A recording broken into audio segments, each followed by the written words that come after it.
Welcome back to the Apprentice One-to-One podcast. We are back with you again tonight. It is myself, Jamie, and Craig. How are you both doing this evening before we get right into this one? Yeah, good. Yeah. I'm knackered, Mark. We filmed all these in one go. No one realises that. Exactly, that's it. It's like hit record and start running. We're in hour 5 now. I've had enough. Yeah. So, yeah, we're back again. We're covering up, we're calling it sort of a mop-up, I think. So there's a few little bits around the 239 one that we haven't covered. Some of it to do with codes. I've also dropped some questions out onto the Apprentice One-to-One Instagram. This will probably release on, it's Friday tomorrow, so tomorrow, Friday. So we're going to answer some of those questions and dive into those. I've got about 8 that I've picked out. So we can cover that. And before we get on with those, should we dive in to speak about the codes? Is that where we want to start on this one? Start with you, Craig, maybe? Yeah, I think that there's only kind of 2 bits left that we haven't overly spoke about, and to be honest, there's not a huge amount to talk about on them. But the final 2 elements, so we've done the online exam, we've done the practical exam. The final 2 elements are a set of codes which you have to undertake against a set of pictures which you're given as a scenario, and then some short answer questions.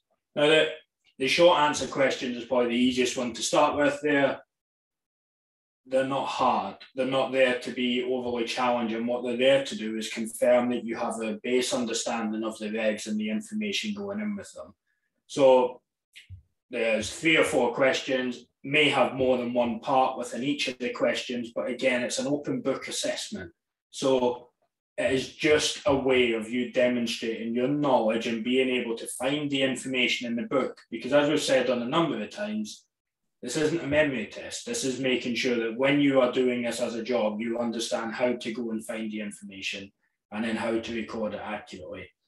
The one that's a bit more ambiguous, I guess, if we like, is the coding element, because we all know coding's a fun topic at the best of times, and every single person has a different opinion about what a code should be. So I think it's important to cover the factual elements of the codes that we give. So for this part of the assessment, you're given 30 minutes. It's not a huge element. It's a small half-an-hour section of the 2391 course.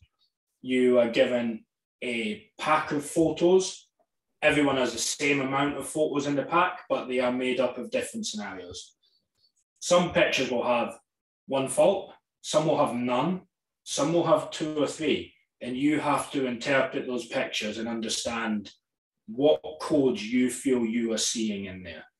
And for the apprentices, it's important to remember that the codes we're predominantly talking around is C1 being for something which is immediately dangerous, a C2 being for something which is potentially dangerous, a C3 being for kind of a recommendation, if you like, and FI being around something that we cannot tell from the detail of the situation what we would want to code it as.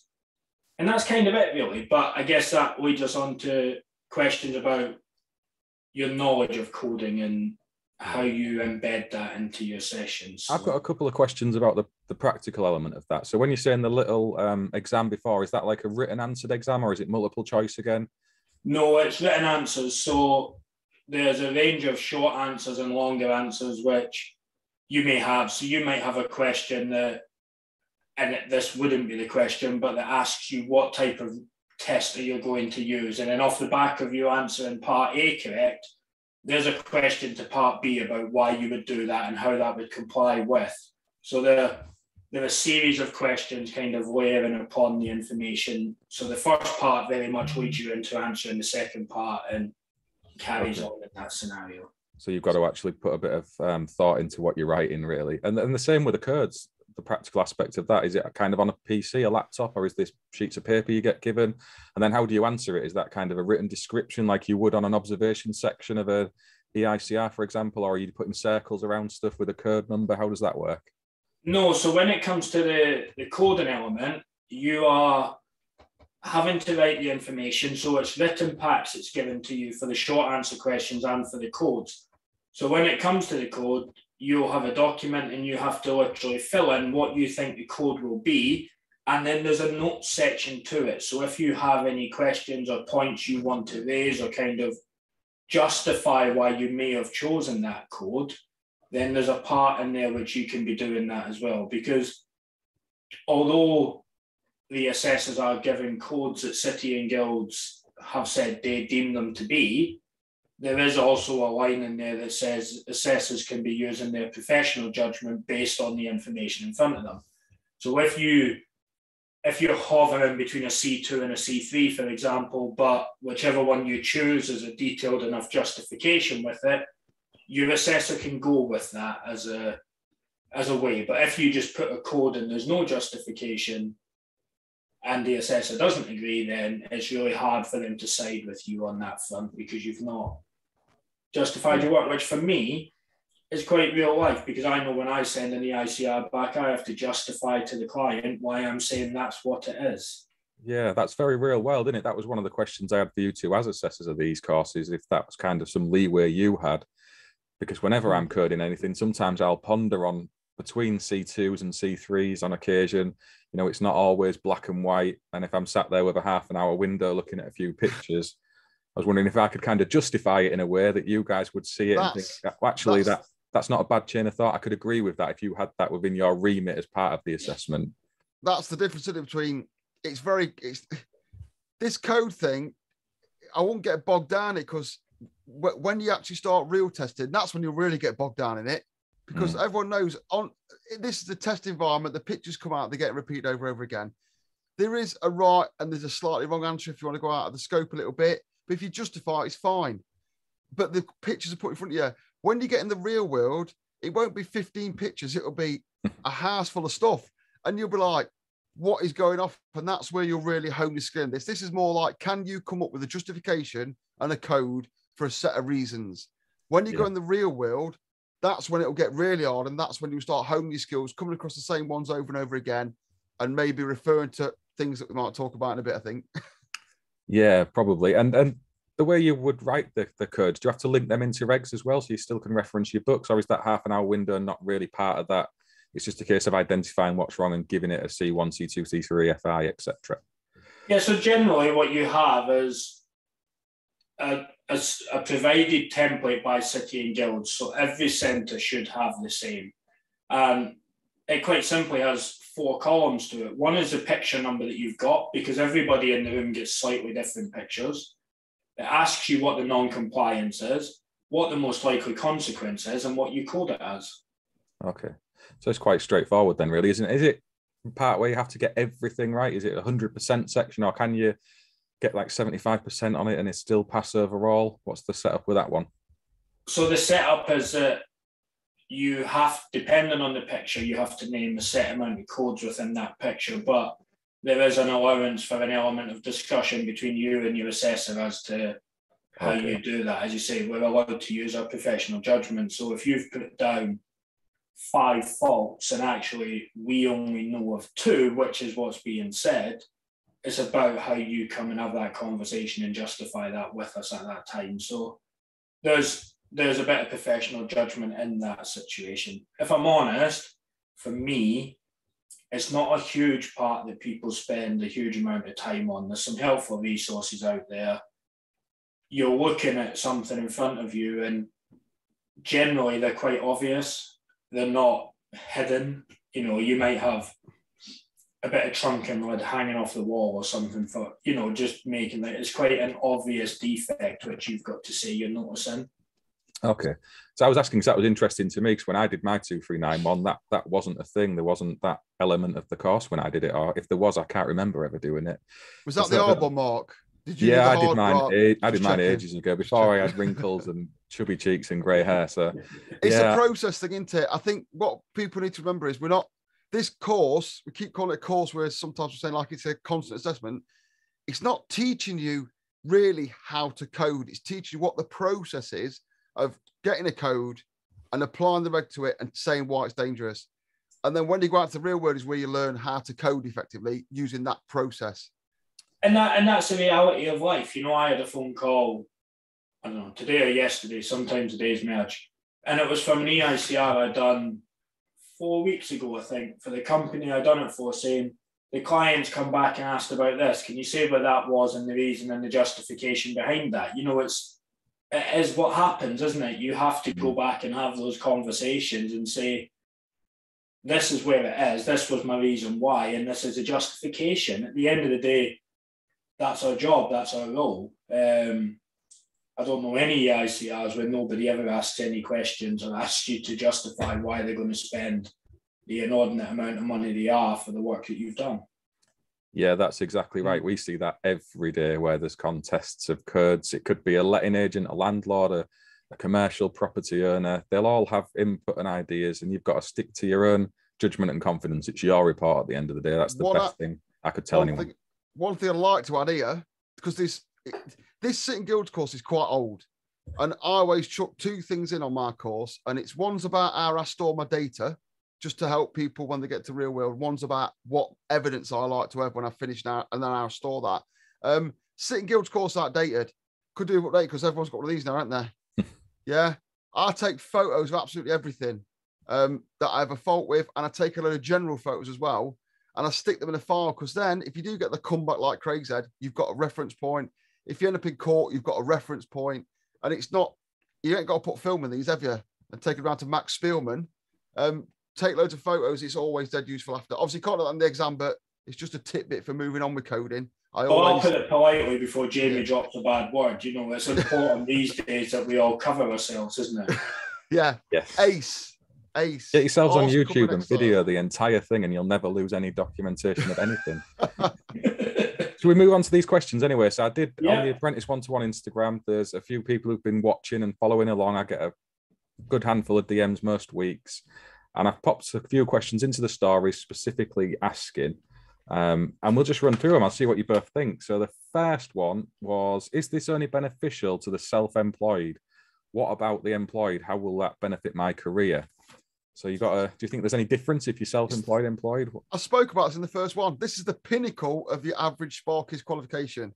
If I'm in the office, and I said this in the first episode, if I'm in the office taking CVs in, and you're getting on towards 30, and you ain't got this on your CV, your CV's going in the bin. That's the way I see it. I won't say any more than that on that question. But Craig's probably got something to add, but that's where I sit with it personally. Mine's quite simple. You know, you want to be as employable as you can be, whether that's self-employed or employed. And the more, you know, my army year always used to be about the more strings you've got to your bow, then the more benefit you are to somebody as an individual.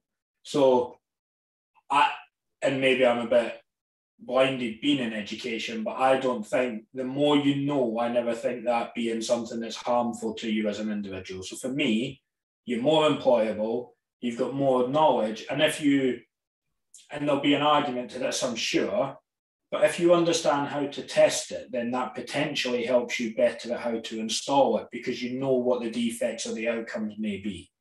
Yeah. I'd echo both of those two answers. I think that's absolutely spot on. There's benefits if you're self-employed or you're employed. If you want to step up into qualified supervisor roles within an organisation you work for, or you want to progress further up into management, you're going to need your 2391. It's just the way it is. So get it done. You might as well. You know, you're in this career for the long haul. And you can't go to design if you haven't got inspection and testing. Exactly. And you finish your job. That's what it is, isn't it? If you work for a little firm or a big firm, I want to send someone to a job and I want them to do it and finish it. And if you've got this course, you can do that. If you haven't got this course, there are ways and means, but you'd be struggling a bit.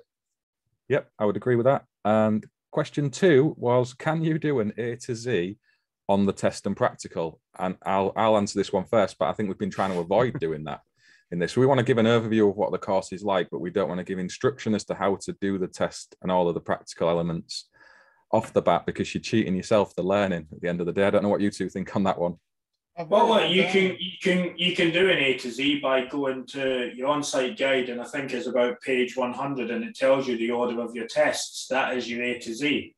You know, if you follow the order of the tests as they're laid out, as per what the guidance notes and the regs tell you to do, you'll be fine. I bought. If you want to cheat, is it any way of cheating on this course? It's go and buy this book off Amazon and use that as your A to Z. There you go. Yeah, I like it. There is loads of video content. We've mentioned that before on the other drops to this, but you've got Gary Hayes, who's got loads of stuff on there. There's John Ward. lots of other content. We've shared it already. Go back and watch some of the earlier episodes if you want to go and hit some of that up. Question 3 was, does this course allow you to inspect and test any low voltage system? So after you've done it, can you literally inspect and test anything? Is it like a ticket to go off and do what you like? Yeah, this is the industry standard on working as a tester in the industry. So as you say, it's to low voltage supplies, but yeah, fundamentally, you can then go out and test on commission anything on sort of commercial, industrial, or domestic. My caveat to that would be if you're experienced enough in the industry that you are testing. Yeah, I would agree with that. So if you've not got relevant experience within a marine environment or something, or doing swimming pools, you can't just rock up and start doing EICRs on them or inspecting and testing other people's work. You need to be involved with that in the day-to-day. I said again, didn't I? I said before, says once you've done it on the Monday morning, you won't make any money on you. If you're self-employed, say you're not making any money on your first job. Don't go take on an Amazon warehouse first job. The curve still continues after you finish your course. But that's the same for anything, isn't it?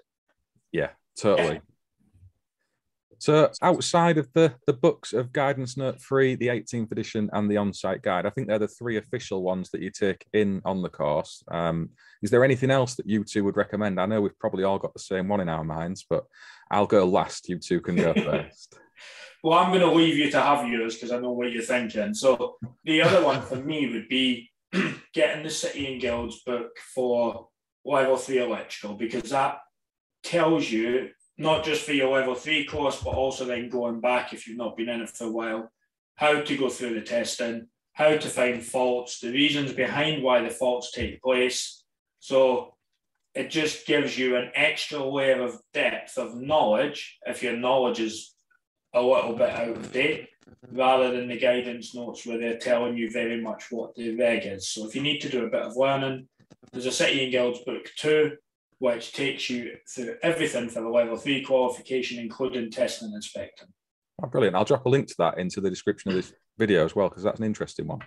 What are you going for, Jamie? Well, I knew was all thinking about the same book, and then Craig come up with one that independently. So I've just cut it down to my box down, and I've pulled out. I've looked through it and thought, what is in here that I do need? I found this.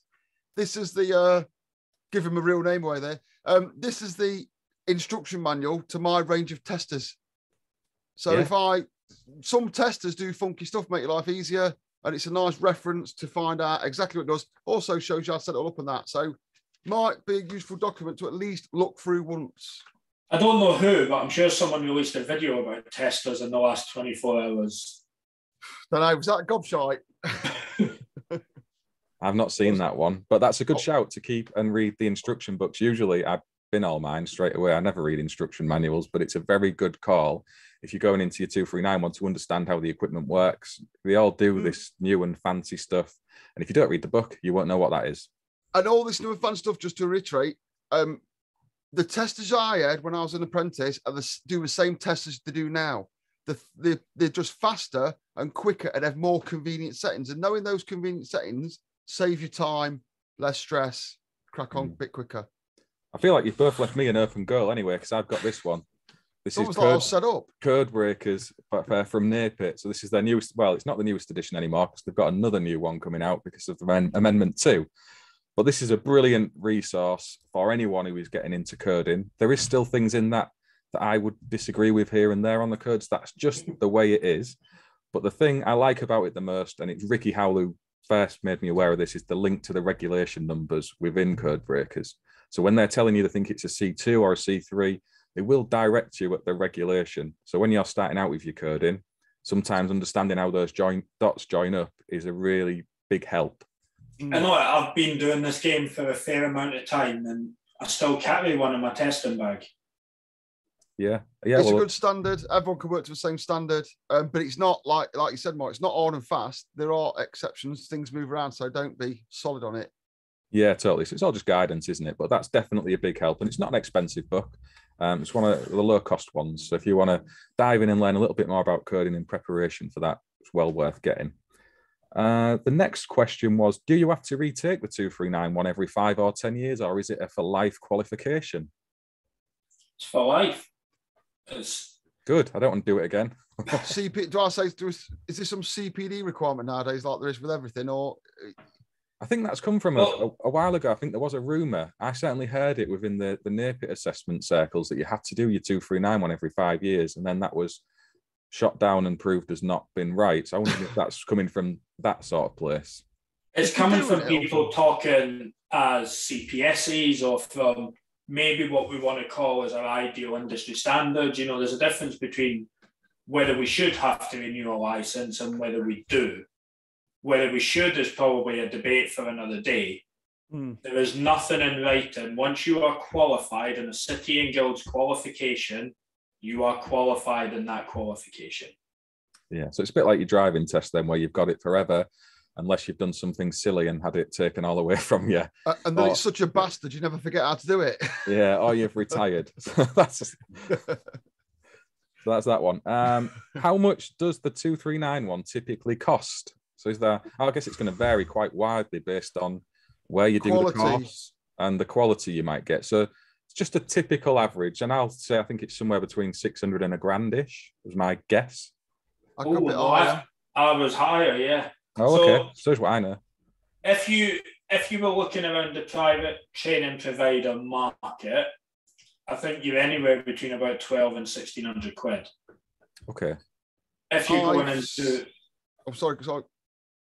No, all I was going to say, if you go into a college environment, and I'm not trying to promote one over the other, just trying to be factual, it's likely that it will be paid for you in a college under most circumstances. Okay. I am freelance, so I can say what I like here, and I'm going to exercise that right. I've seen it from 600 to 1,800 quid. And this is genuine now, it interests me what the cheaper people are doing. And I've noticed, this is not to say the most expensive one, I've noticed a correlation between the quality of the training and the cost. Okay. In my experience. So I'm not saying go and buy an 1,800 quid one. What I'm saying is, if someone's charging 600 quid, how long have they been doing it for? How long have they been established? What are the reviews like? If someone's charging more than over around $1,000, I've noticed that I think you get a better quality of training. And I'm not selling anything. I'm not telling anyone I work for. I just find that to be the case. Just also be mindful of what variation of the course you're trying to do. That's one of the questions coming up, actually, Craig. Oh, okay. Did you remember rehearsal? Well, you guys haven't had sight of these, so I wanted to surprise you with them. So just to wrap that up, so I don't sound like I'm trying to put one. We've said this before. Check out the trainer. How long they've been training? Why is it so cheap? Are they are they doing like a lost lead or something like that? Just watch out for that. But yeah, I think around 1,200 quid's the good area. Yeah, so it's a little bit more than I thought then, and I guess I'm basing that on what I paid myself way back when. I don't even know how much Matthew's cost because he sorted that out with the rest of the business owners, not me. So yeah, that's interesting. Good to know. The next question, actually, and I've not set this up, is what's the difference between the 239 150, 51, and 52? And I think, is that what you were going to speak about just then, Craig, or was it something else? Yeah, no, that was it. So the 239 150 is initial verification. So if you, for your career, are only ever going to work on brand new installs and do no EICRs whatsoever, then there's an argument for whether it's beneficial for you to ever do the 239 152. The 239 151 is the periodic inspection of the 2391 course. So again, if you're never working on new builds, you arguably could just do the periodic and then only be doing EICRs. The 239152 is both combined. It gives you a license to do both and whichever, as and when, depending on where your career takes you. And it is as simple as that. One is both of them, and then the other two are each version of it. And that price that we're talking about is for birth. Yeah, so what I would say to you is if you're not sure what you might be doing in the future, do both, because you don't want to do these assessments twice. Go hard or go home, yeah? Don't do half of it, do a lot. Definitely. They've caveated their question. I did answer that for them when they asked, because that was about a week ago. And they said, what about the 2392? Because they'd heard Jamie mentioning that a few times. So is that I think you said that was a level 2, is it, Jamie?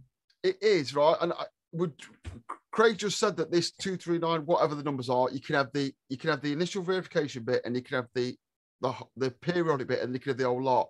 The reason I like the 2392 is not because of the training that you get for initial verification. It's because it's like doing a miniature version of a 2391. You get to do some training, you get to learn some new stuff, you get to go on a little assessment, you get to fill the paperwork out. It's just like a mini 2391. It's more that it gets used to the process of the assessment over the actual training, if that makes sense. It's just like a dry run. It's cheaper than failing your 2391. And that's a single phase domestic course. Is that what that's sort of pretty much? Yeah, it's like you go along, you do a bit of training, learn how to do a test basic, you then do a little test on a rig, you fill the paperwork out. I just think it's nice to go on that. Yeah, well, this person's asked after watching what you'd said. So they'd seen you in an earlier episode and they wondered what that course was. So it sounds like they're interested in that. Not a lot of people run it, but then not a lot of people run the split 2391. I find that's just in my era. I don't know if that varies, but yeah, I like it. It's like a dry run. I have good success with taking people through both with a reasonable gap in the middle.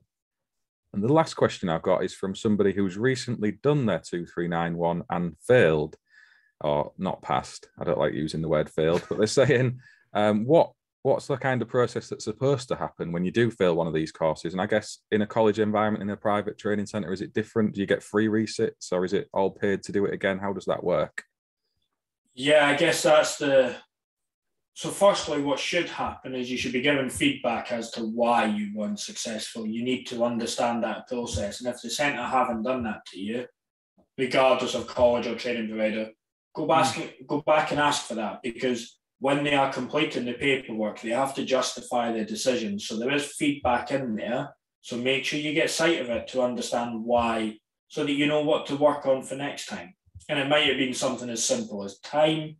It might have been you tested wrong, but make sure you get that feedback so that you understand what you're working on. For us as a college, we don't charge for resets. Don't get me wrong. If you're getting 20, 25 times down the line, then there's going to be a point when we have to say something's not right. But, you know, if you've had a bad day at the office, because every single person can have a bad day at the office. You know, if you watched me test today, somebody's going to say, I don't like how you've done that. That's just life. But speak to the training provider or the college beforehand and say, look, if I'm not successful, because there is a high rate where that's not the case, what is your process? Personally, I don't believe you should be charged for one reset for any part of the assessment, but that is a personal opinion of mine. Okay, so in terms of the reset, just one last question on that. Do you have to do the whole thing again, or is it just the bits you've not been successful in? So you can like pick out whatever it is you've not completed or passed? Yeah, it comes up divided into tasks. So you do the bits that you've not done. So if you've done your online exam, you've done your questions and you've done your codes, and that's all fine, but you got timed out on the practical. When you come back, you just come back for the practical. Brilliant. Just to add that, just to add that, go on, Jimmy. On the Friday, when everyone's done the practical, everyone's going home, I'll walk in with the exam results, dish them out. Obviously, if people are passed, let them know they've passed and get rid of them. I'm not in a rush to get away on a Friday. I'm there till everyone who's not done so well has been debriefed and knows what they're doing when they go away to get back the next time. And then if they want to ring up in the meantime, between the next time they come, so don't like me. They will, if they ring me up in the meantime, say, oh, I'm just trying to work on this, I'll give them a dig out. And I've had to do quite a few people to get them through. Yeah.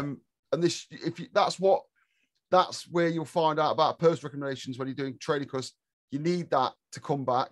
And if some people are sausage factory, you won't get that. So just be aware of that. Yeah, it sounded a lot like this person had been kind of just told they'd failed on a particular element, and that was as much feedback as they got. So I don't think they've had what they should have had. So I'll maybe drop them a message after we've got off this chat and just say that's maybe not how it should have been. Before we finish this and wrap it up, is there anything either of you two want to cover around this? I know next time we're going to hopefully have a learner on who's recently completed a 2391, get a few ideas of how it was for them and such, but anything else outside of that you think we need to mention? I think we've kind of covered it. I just think don't be shy in asking for help. There's plenty of people out there, regardless. There's a good community out on social media, ask, we'll answer questions, talk to people, and then go for it when you're ready. But when you go, be confident, because you're going there for a reason. So your Discord's a good one, isn't it, Mark? Is it called Discord? Yeah, that's a good resource. I think that's been underused a bit at the minute, but that's there. There's plenty of stuff on YouTube. You've obviously got to be able to separate what's good from what's bad. And other than that, we'll just be covering what we've already said. We'll just be going over old stuff over and over again. It's all in these series. Yep. I think we've done it all. Yeah, we about have got there. And as I said, we're going to come back with one more where we're going to get somebody in alongside us to chat about their experiences of it quite recently. Before we end this one, you might have noticed the M2 T-shirts in the back. I'm not sponsored by them. That's not some new deal I've signed secretly getting paid thousands of pounds. They've sent in a load of T-shirts that they wanted to give out to apprentices. So they've just posted them in as a random box that turned up.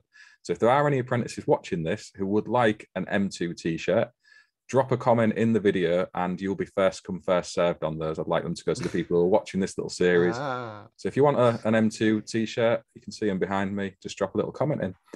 Otherwise, we'll see you in about a week's time where we're going to finish and wrap this one up. I've really enjoyed talking to you both again. Thanks for giving up your evening to come and chat with me about this. And hopefully people are going to continue enjoying it. We'll see you on the next one.